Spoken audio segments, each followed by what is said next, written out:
اعوذ باللہ من الشیطان الرجیم بسم اللہ الرحمن الرحیم وَإِذَا ضَرَبْتُمْ فِي الْأَرْضِ فَلَيْسَ عَلَيْكُمْ جُنَاحٌ أَن تَقْصُرُوا مِنَ الصَّلَاةِ إِن خِفْتُمْ أَن يَفْتِنَكُمُ الَّذِينَ كَفَرُوا إِنَّ الْكَافِرِينَ كَانُوا لَكُمْ عَدُوًّا مُبِينًا وَإِذَا كُنْتَ فِيهِمْ فَأَقَمْتَ لَهُمُ الصَّلَاةَ فَلْتَقُمْ طَائِفَةٌ مِّنْهُمْ مَعَكَ وَلْيَأْخُذُوا أَسْلِحَتَهُمْ فَإِذَا سَجَدُوا فَلْيَكُونُوا مِنْ وَرَائِكُمْ وَلْتَأْتِ طَائِفَةٌ أُخْرَى لَمْ يُصَلُّوا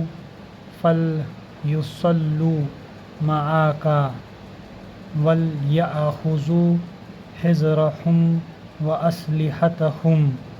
وَدَّ الَّذِينَ كَفَرُوا لَوْ تَغْفُلُونَ عَنْ أَسْلِحَتِكُمْ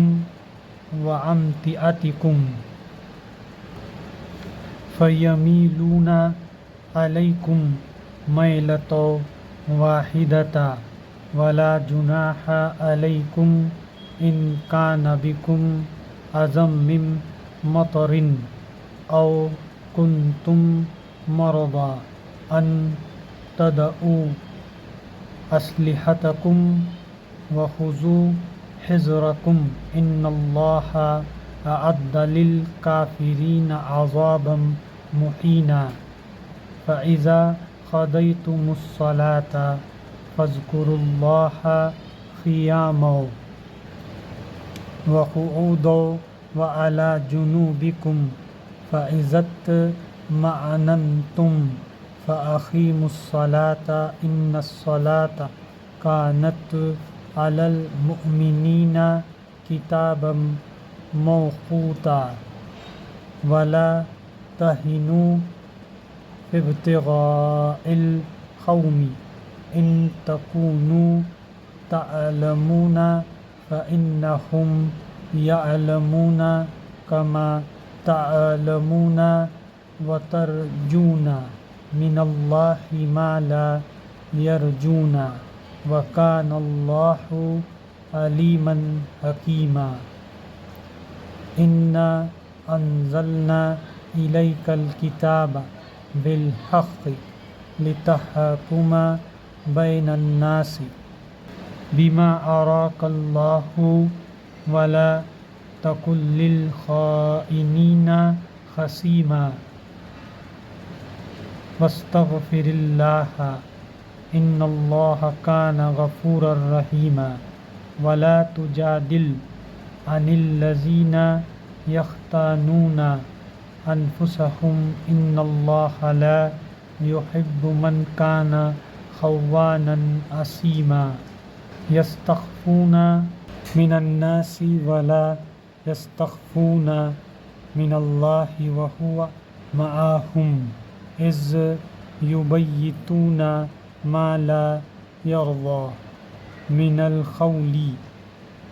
وكان الله بما يعملون محيطا ها أنتم هؤلاء جادلتم عنهم في الحياة الدنيا فمن يجادل الله عنهم يوم القيامة أم من يكون عليهم وكيلا ومن يعمل سوءا أو يظلم نفسه ثم يستغفر الله يجد الله غفورا رحيما ومن يكسب إثما فإنما يكسبه على نفسه وكان الله عليما حكيما ومن يكسب خطيئة أو إثما ثم يرمي به بريئا فقد احتمل بهتانا وإثما مبينا ولولا فضل الله عليك ورحمته لهمت طائفة منهم أن يضلوك وما يضلون إلا أنفسهم وما يضرونك من شيء وأنزل الله عليك الكتاب والحكمة وعلمك ما لم تكن تعلم وكان فضل الله عليك عظيما لا خير في كثير من نجواه إلا من أمر بصدقة أو معروف أو إصلاح بين الناس ومن يفعل ذلك ابتغاء مرضات الله فسوف نؤتيه أجرا عظيما ومن يشاقق الرسول من بعد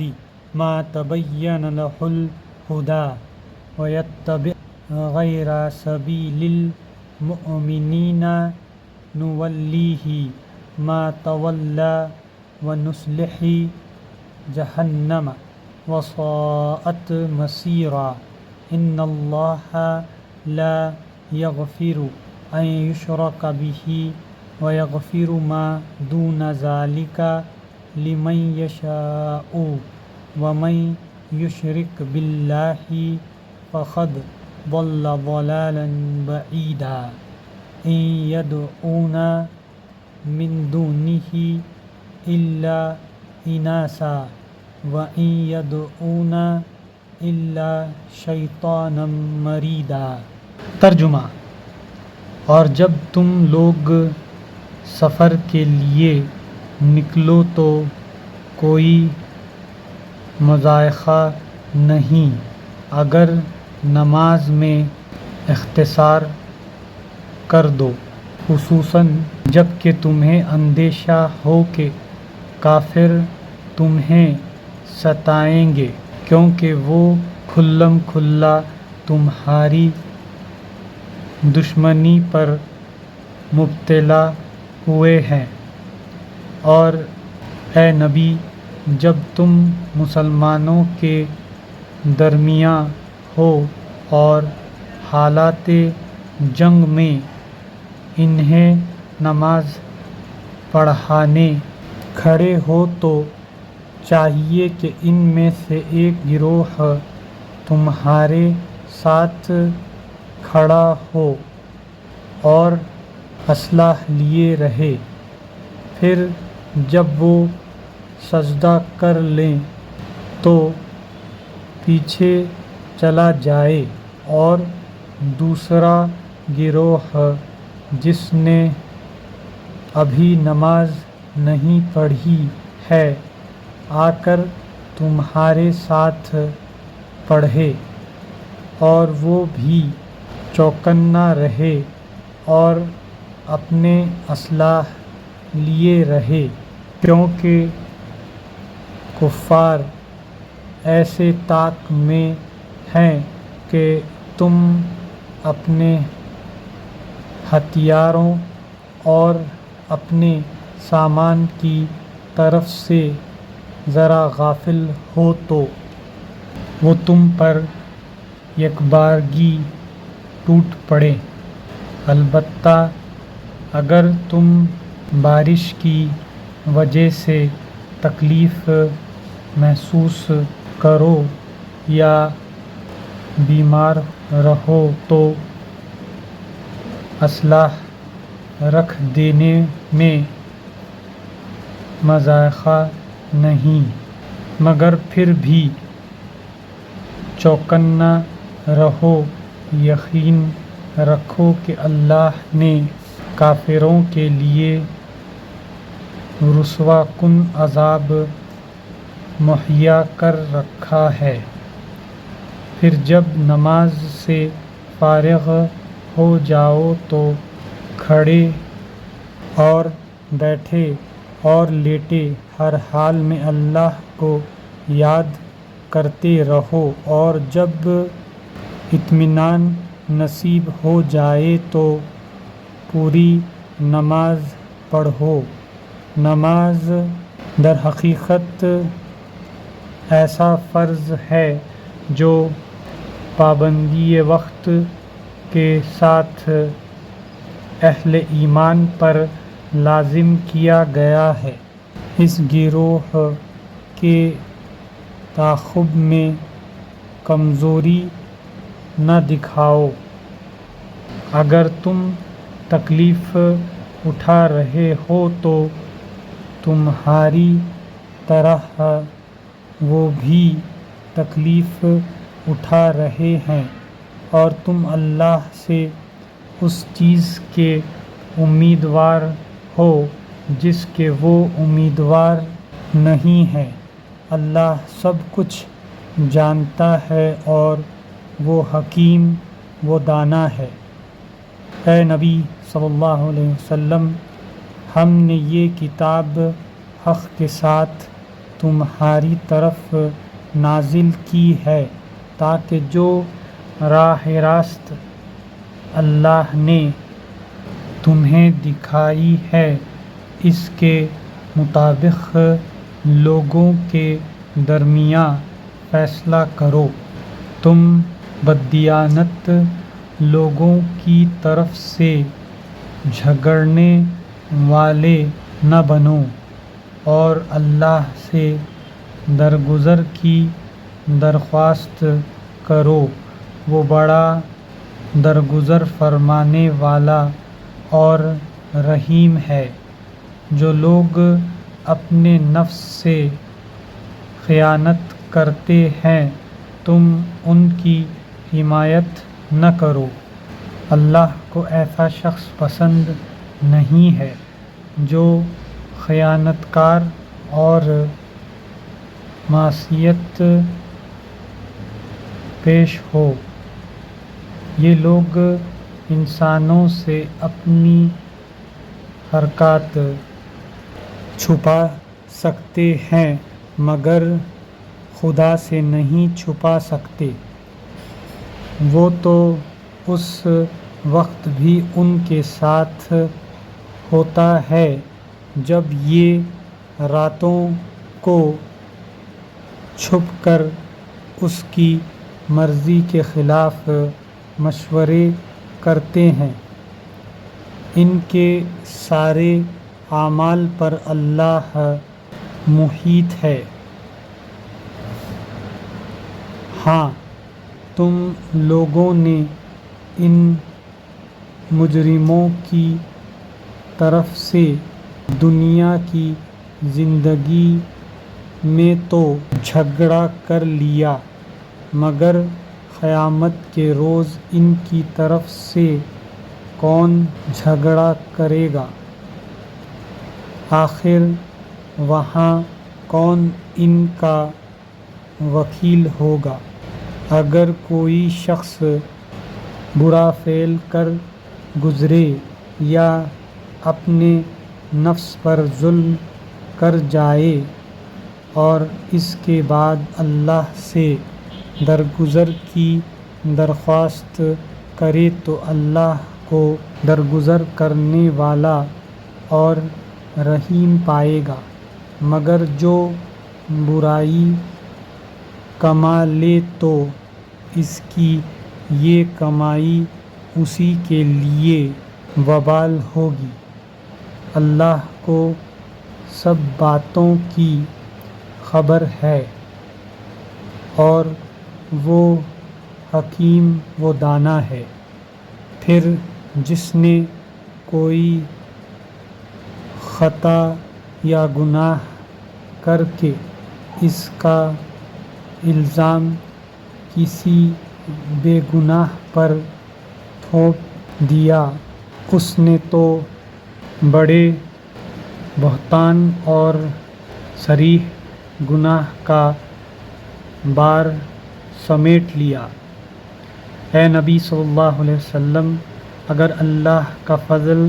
تم پر نہ ہوتا اور اس کی رحمت تمہارے شامل حال نہ ہوتی تو ان میں سے ایک گروہ نے تو تمہیں غلط فہمی میں مبتلا کرنے کا فیصلہ کر ہی لیا تھا، حالانکہ در حقیقت وہ خود اپنے سوا کسی کو غلط فہمی میں مبتلا نہیں کر رہے تھے اور تمہارا کوئی نقصان نہ کر سکتے تھے۔ اللہ نے تم پر کتاب اور حکمت نازل کی ہے اور تم کو وہ کچھ بتایا ہے جو تمہیں معلوم نہ تھا، اور اس کا فضل تم پر بہت ہے۔ لوگوں کی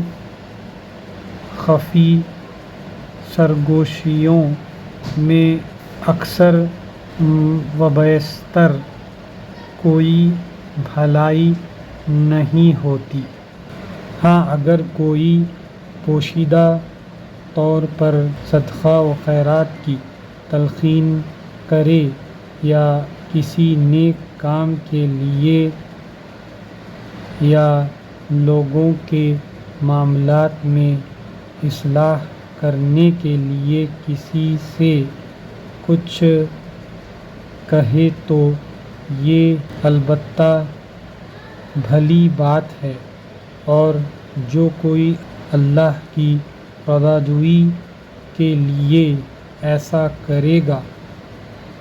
اسے ہم بڑا اجر عطا کریں گے، مگر جو شخص رسول کی مخالفت پر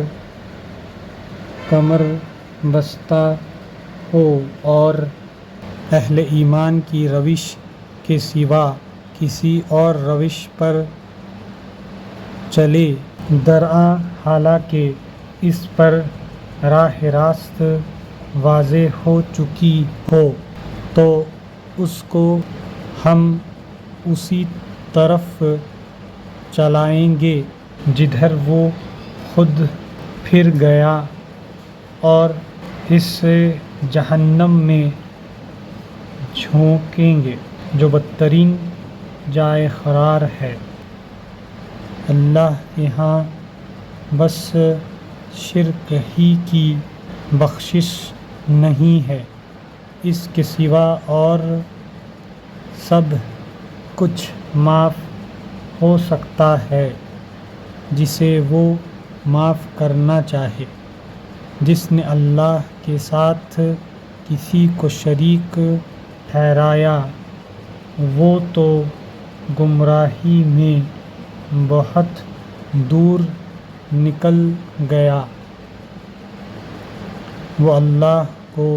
چھوڑ کر دیویوں کو معبود بناتے ہیں، وہ اس باغی شیطان کو معبود بناتے ہیں